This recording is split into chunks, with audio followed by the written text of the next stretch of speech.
Right, we've also had some payroll data out this week, and it shows that in April we had 28.3 million people in employment. That's up by 97,000 on March. However, it's still 772,000 below its pre-pandemic levels back from March last year. And it's just some quite interesting numbers coming through in that official data. I think slightly better than many had expected. Obviously, the economy is starting to unlock a little bit now, and non-essential retailers are starting to reopen. But there was also some stuff in there, I guess, that wasn't so positive looking for the future, like the number of people still on furlough. Yeah, absolutely. I would describe the jobs data as overall it's a good step in the right direction. It is certainly not bad news. I wouldn't put it that way. I mean, we've had, for instance, unemployment has fallen to 4.8% from 4.9% the Mm, previous month, which, yes, is small. I know that doesn't sound like very much, but actually, given the situation that we're in, all that suggests more confidence that businesses are having. And I know from writing about business every day, there's a hell of a lot more vacancies. And what that shows is that the economy is really kind of firing up again. And we are absolutely moving in the right direction, because as soon as people start hiring people, that is looking very positively in one way mm. forward. And I think with a belief that, to use Boris Johnson's phrasing, this is a irreversible route out of lockdown, and hopefully that will be the way. But you are right, it's not entirely great news. And that's because there are still a lot of people on furlough. Nobody expects all those individuals to go back to their jobs. There will still be Mm. people that lose their jobs because they just never get back, brought off furlough. And schemes that go beyond the furlough scheme that are also still giving companies a big helping hand, and those schemes come to an end in September. And there are specialists that work within insolvency that they're not rubbing their hands. I was going to say they're rubbing their hands together, but I shouldn't say that, because that's not what they're doing. But No. they're kind of saying, if you look at the data for the last sort of, essentially, while we've been going through the pandemic, insolvencies are at an all-time low. And that's very unusual. It's not that weird for businesses to fail. It happens all the Mm. time. And yet, during this time of massive economic upset, they're not failing. And so what they're saying is, I think it's probably the government schemes that are keeping them afloat, Yeah. which then ticks back to people losing their jobs, which ticks back to this data. I think it's still too early to start celebrating.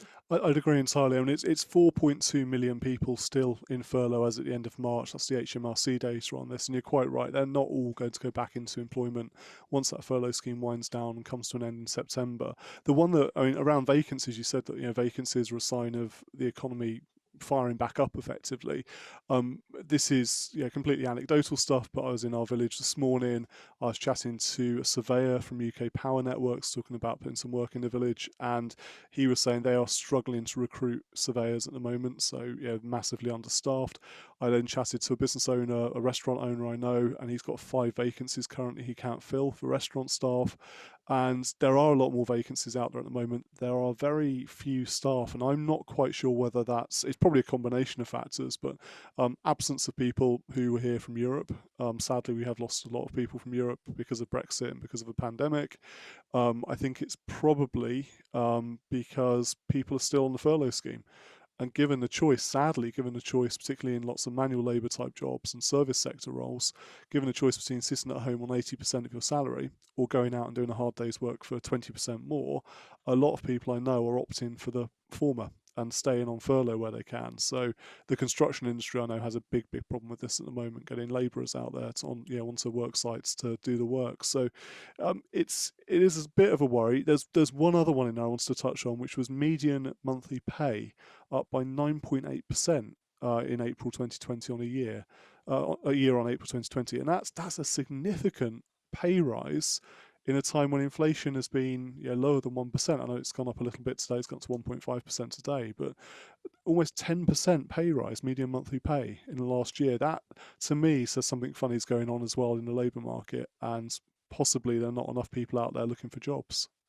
Yeah, no, you are entirely right. I appreciate that was completely anecdotal of you, but actually, I wrote a story, I think literally last week, that was saying exactly that. There's a lot of vacancies. People want to bring people on, but actually they're struggling to get the staff. Yeah. And I'm kind of inclined to agree, because I sort of think, yeah, if I was in that position and I'd just been locked up and I could have a summer of fun basically and not have to go into the office, but could still earn a decent amount of salary, I think I'd be very, very tempted to do that rather than go back into the office. I agree. There are concerns here that still make things a little bit rocky. And I think one thing that we do have to give a little bit of attention to that could still throw a spanner in the works, although I am getting gradually more and more relaxed about it, is this new variant that was first found in Yeah. India. Because as we record this, it's Wednesday, it doesn't go out till Friday. We're currently, and I say that because we may have some data by the time this goes up, we don't yet know how fast this variant spreads. And while loads of people have had the vaccines, and that's really great news, 7 in 10 adults have now had the vaccine, that's brilliant, brilliant progress. There's been some stats out that if it transpires that this Indian variant is up to 50% more transmissible than the Kent variant, which we know was more transmissible than the Wuhan variant, you're in a situation where, although loads of people are vaccinated, that could fly through the population so quickly that you're forced to go into lockdown. Because even though the vaccines do offer you a lot of protection, if really it's going through everybody, inevitably people are still going to get very, very sick.